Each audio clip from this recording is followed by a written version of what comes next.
Thanks very much, Julie, and thanks for organising this evening's webinar, Zoom meeting. It's my pleasure to be with all of you virtually, and it's sorry it's not a face-to-face event. It's really great to have friends and colleagues join us this evening, and also those who can't but will listen into a recording later. Thought I'd just begin with a brief reference to this academic year, as it's such a strange year, and I'm sure it is for all of you, wherever you are. We maintained our education program largely in a face-to-face manner, and I'd like to really commend and thank our consultant colleagues in the hospitals who allowed this to happen. I remember getting a call last St. Stephen's Day from Pat Nash, who's the Chief Clinical Director, as the numbers were increasing markedly, numbers of patients with COVID, that is, just to talk about how we were going to handle student placements, pre-vaccine essentially. But we were able to continue our face-to-face teaching program because of the incredible diligence and contribution of our clinical colleagues. In addition to continuing the education program, we've also maintained our active research. There were a number of months where we were shut down in the laboratories, at least completely, but still made significant contributions to COVID research. And Julie has referenced the award of the University of the Year from the Sunday Times. And that was linked to, I'll just mention three of our colleagues in the School of Medicine. One is Aoife Murray, who worked with Cisco and IBM to develop an ICU family link. And Aoife is actually a daughter of Joe Murray, who's a graduate of NUI Galway and a gastroenterologist at the Mayo Clinic. He's a global leader in celiac disease research. And Aoife came to Galway, having grown up in Rochester, Minnesota, came to Galway to do her medical school. And she's stayed on and is a BioInnovate fellow and developed this ICU family link. Maura Connolly is the second person I'd make reference to. Maura is a global health expert, and she received 12 million euro from the EU for a project called Pandem, which, as we'll all appreciate, is timely. And she's been working with our IT colleagues in Insight, an SFI centre here in Galway, to prepare for the next pandemic. Having not yet come through the current one, but that's the focus of the EU programme.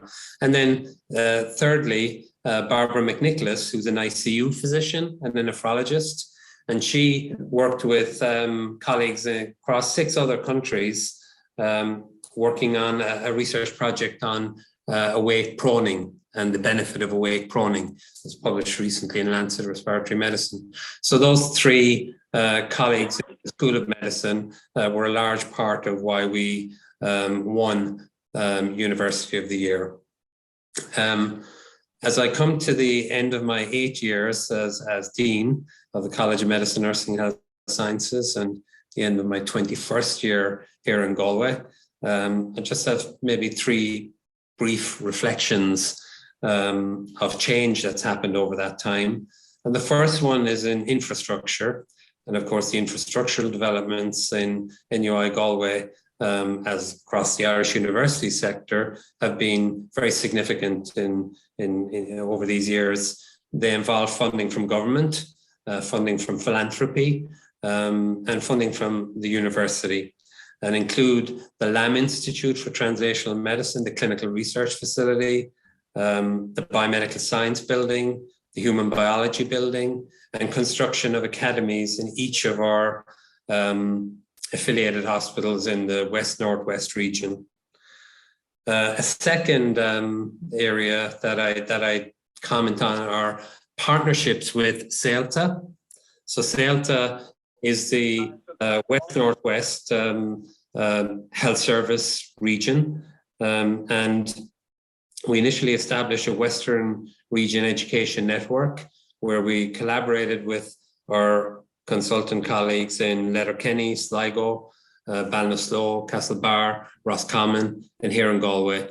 That was before ever CELTA was established as one of our regional networks in Ireland, and it's allowed us expand our student numbers because we have access to all of these centres for medical education. It's also had significant benefits to the hospitals themselves. And the third area that I would maybe highlight would be the expansion of our international partnerships. That includes international collaboration and international recruitment. So on the collaboration front, we have partnerships across the EU through EU-funded programs, of course, North America, Asia, with significant interactions now with China, and also Africa. So this is in keeping with NUI Galway's goal to be regionally embedded, but globally relevant. We've also had significant international recruitment, and I mentioned one cluster in the cardiovascular area, which includes Patrick Sarus, William Wins. Both of them are former ESC gold medalists, so very highly prolific researchers. David Wood, former president of the World Heart Federation, Osama Soleiman Yashi Anuma. So these are all in the cardiovascular area and aligned to the medical device and medical technology prioritization, which happened in Galway before I ever came here under Pat Fottrell's presidency, who decided to prioritize certain research areas as we're a relatively small university in the Western fringe of Europe and align to the local industry base. Pat prioritized medtech, and that's had an emphasis and an influence on how we recruit and develop down through the years. But these international collaborations, these international recruitments have allowed us have a global leadership role in defined areas, and that will continue into the future. So in terms of our strategic direction, under the President Ciaran O'Hokertig, there's a values-based strategic plan focusing on respect, openness, excellence, and sustainability. And with this strategic plan, we have a number of aims, such as developing a new educational infrastructure for students to be more interactive, more discursive, more engagement with faculty, more engagement with alumni. And this will be helped by a library commons, which is an extension of the library on the main campus of NUI Galway. We'll also be targeting recruitment of key opinion leaders, similar to what I described in the cardiovascular area earlier. And finally, to work openly with partners, such as alumni, like yourselves, industry or health service partners, and others as necessary.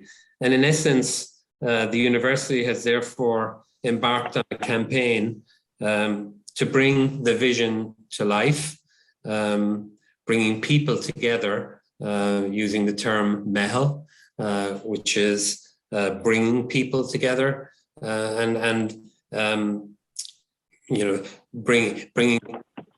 this through its experience in the past in community engagement and partnership and such. So we hope that approach, that MEHL approach, will allow the vision to be realized.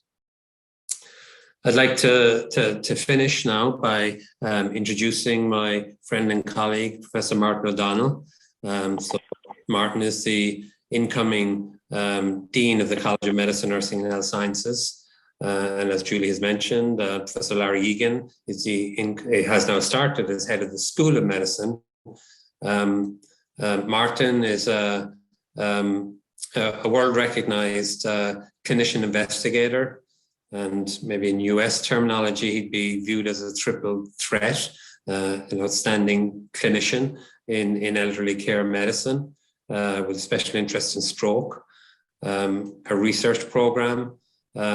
He's a professor of neurovascular medicine, the established professor of neurovascular medicine at NUI Galway, and an outstanding educator. I look forward to working with Martin and Larry in coming years to continue the trajectory, and hope that with your help and the help of others, we can achieve this vision. So I'll hand over to Martin, who can focus maybe a bit more on the future as opposed to looking to the past. Thank you, Martin. Thanks so much, Tim. I will start with, I guess, a tribute to you. I mean, it's an absolute privilege to follow in the role. Many people have said you have enormous shoes to step into. And again, just to pay tribute to the extraordinary contribution you've made to our medical school and to the College of Medicine, Nursing and Health Sciences. I mean, many people point out when they chat about you that NUI Galway in medicine had a step change when you arrived in education and in the research agenda, really kind of pioneered a revolution in research. I've been here 11 years. I'm aware of what happened before, but the accelerated rate with which biomedical research, translational research, and clinical research has happened is kind of stunning. I was a trainee here as an SHO, so I would have two pictures of NUI Galway, University Hospital Galway. And again, you did it in collaboration with a number of people, many of whom are on the call today. But it is an extraordinary achievement. And sometimes when you work hard, it can be difficult to fully appreciate, the actual magnitude of what's been built. And that's what we're discussing this evening, which is how do we extend that legacy? How do we build on it? And the things you prioritize will be the same things that we'll prioritize moving forward, which is recruiting and training world-class clinician scientists and educators, developing research programs within which they can collaborate with others, notable examples being Curam, Remedy, and then building state-of-the-art facilities like the Lamb Institute, CRFG, and CCMI.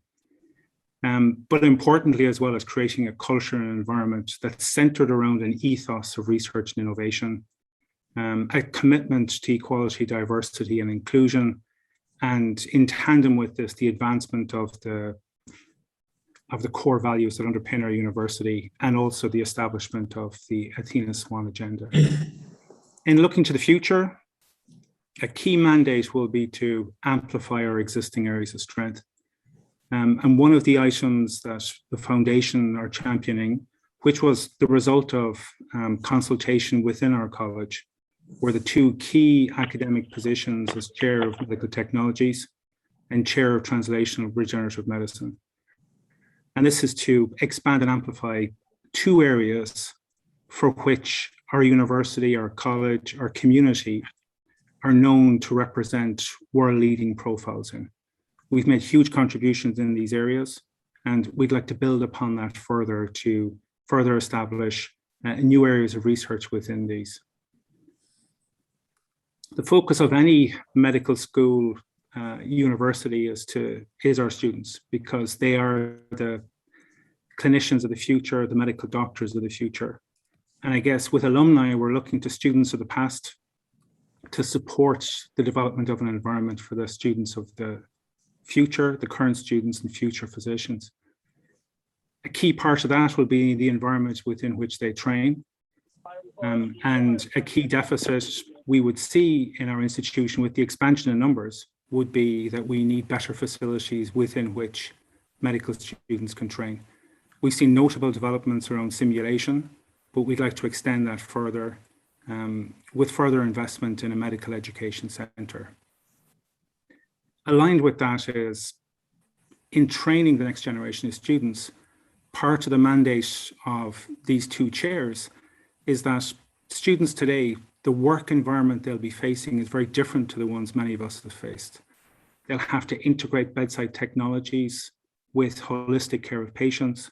They'll also have to integrate data analytics in day-to-day diagnosis and management of patients. So these are going to be two areas that we're going to invest in heavily, so that we're not responding to just the current needs of patients and clinicians, but we're responding to the educational needs and what future clinicians will need in looking after patients. Their experience on the campus is critically important, and we are insistent to have an ambition to develop that infrastructure further. We look to the people who work within our college to create an environment where they enjoy coming to work, and create an environment where we champion equality, diversity, and inclusion within that. But all of these ambitions, the legacy of the people who have come before, who are around us, require, as Tim and others have mentioned, mettle, which is driven by the collective. We look to supports for people who are intellectually, emotionally connected to our college and our university, who are linked with our community, because we're all invested in the success of this. We look for your advice. We look for your advocacy for our current and future plans, that they will be informed by your input. And also financial support is obviously part of this agenda, because without funding, it's difficult to realize these. But I think one of the things our college has done well is leverage invested funding to amplify that funding and build much larger, ambitious projects. So it's about extending what we've been good at, engaging new areas, but to look to the future and to future-proof how we train the next generation, and to future-proof the types of research that we're doing. So we're not following other institutions. And the examples that Tim gave of our three outstanding researchers exemplify that. Respond to the current need and then predict what the future needs are. So thank you for your time, and really appreciate you taking this evening to join us in this discussion. Thank you. Thank you, Martin. Hope everybody can hear me now. Thank you very much, and thank you, Tim, for your words.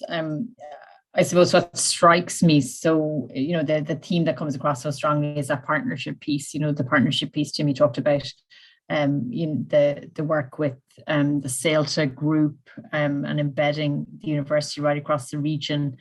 Then you mentioned the Lamb Institute of Philanthropy, and Martin talking there about the leveraging of funding to really forward our mission.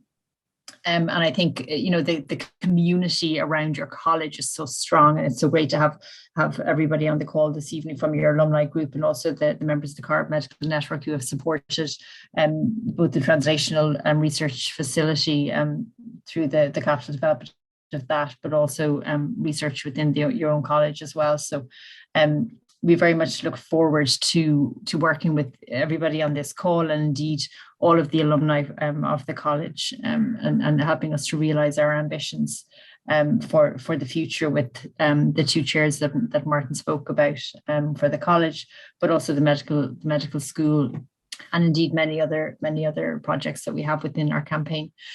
So I would like to hand it over to the floor, as it were, and see if anybody has any questions they would like to ask. You're very welcome, and perhaps if you're going to ask a question, you might also just let us know who you are and where you are. But I would imagine that someone out there has a question. Definitely in an academic institution, somebody always has something to say, so no doubt somebody has a question to ask.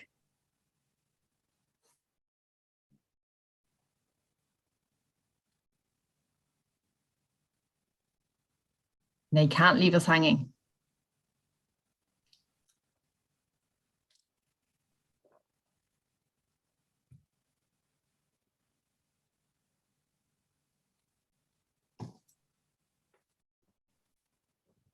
This is Maurice Manning from Toledo, Ohio, originally from Lochray, County Galway. And you're very welcome. I have a great debt of gratitude to NUIG. I graduated from there in 1957 and 58. And I've been in touch with many of the people over the years, faculty and presidents, where I'm just astonished at the progress that's been made. When I was there was only 1,200 students there. So it's grown by leaps and bounds. The campus has exploded. And globally, it's had a phenomenal progress. So I think whatever everybody is doing and wherever you're getting the resources, because it takes money. Money is the key thing to keep a university going. And we have the same situation here. But congratulations to everybody on all the successes and best wishes for continued success. And as soon as this COVID thing is over, I'll be over there to look you all up. All best wishes. Thank you. Thank you, Mark. Thanks, Mark. Yes. We look forward to welcoming you here face to face, Morris, and others, of course.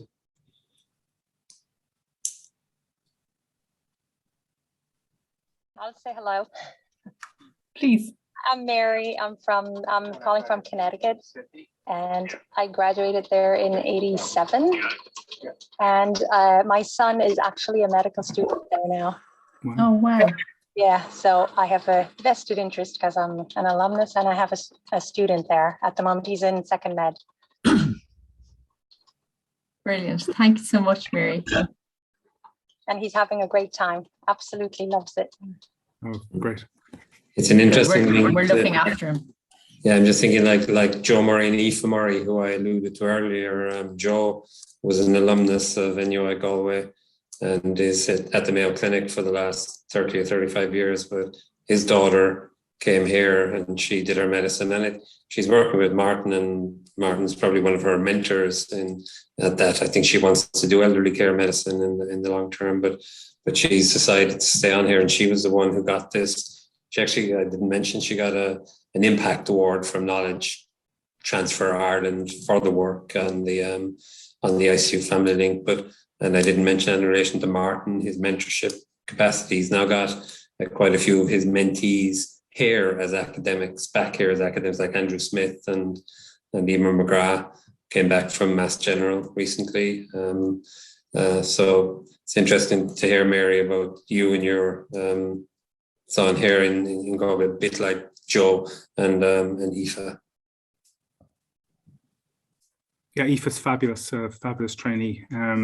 It's interesting, we used to comment on people coming back from America with American accents, but she was telling me the last time she went back to the US, a waitress turned to her and complimented her on her beautiful Irish accent.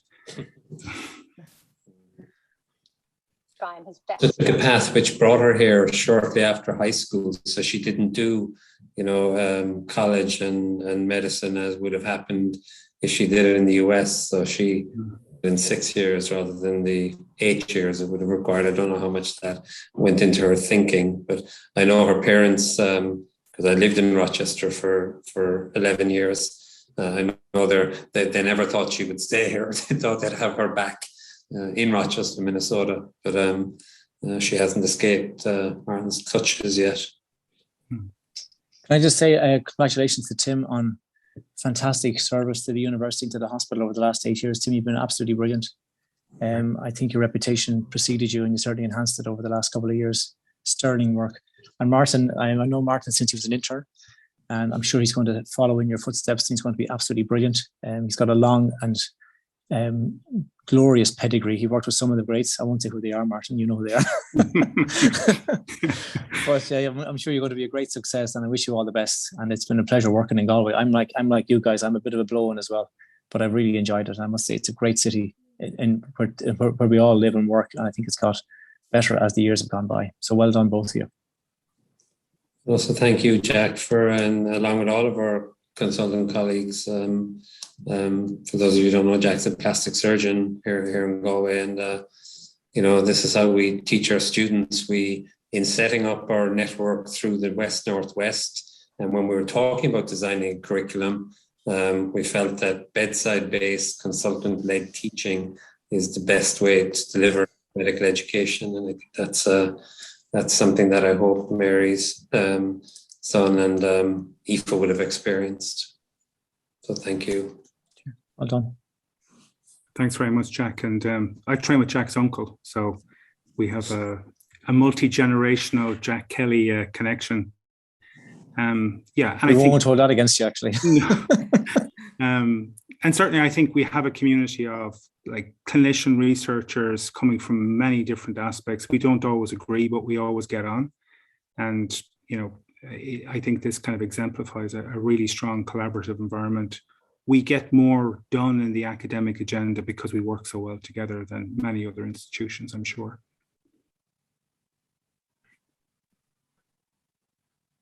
Thank you so much. Just maybe just to say that Yvonne Smith added just a note in just to say well done, Tim. Award is a nice acknowledgement of you and your colleagues. Best of luck, Martin. Apologies, off to another meeting now. She's a busy lady this evening. So I don't know if anybody's anything more to add. But just to say, it kind of felt like it was becoming a going away party, which really it's not, Tim, because you're really not going anywhere, right? Martin is going to No. by me for another few years. So plenty more to come from you too, Tim. So Martin and Larry, both. Yeah, I've certainly spent the last 11 years hiding behind Tim, so it's going to be interesting to see how the next 4 go. Yes, well, it'll be fine. We'll continue to work well together, I'm sure, Martin. Absolutely. And like you said, we have a common vision and can respect each other enough to disagree as well. Yeah, it's healthy. Yeah. Great. Well, I might just thank everybody then for attending this evening. It was a real pleasure. As Tim mentioned at the start, it would be great, and we will have more opportunity in the future to have people to campus. And Maurice, when you're in town, for sure, look us up and we'll bring you around to show you all the old haunts. But the future from our perspective is very much about extending out into our network, working in collaboration with our donors, with our alumni, and really, we've spoken about that MEL approach, but it's very much the approach we want to take, both in terms of raising funds to support our initiatives, such as the chairs in the medical school, but also more broadly our alumni engagement. And we'll hope to get to the States next year, and perhaps we'll get to meet some of you here. But indeed also our community here in Ireland as well. Our door is open, and we very much encourage you to pick up the phone or drop us an email if we can ever be of any help, and we look forward to seeing you when we can and when it's safe to do so in the near future as well. So thank you very much for attending, everyone. Thank you. Thank you. Thank you. Bye. Bye. Thanks, everyone. Bye. Bye. Jack. Bye. Thanks, Maurice. Thanks.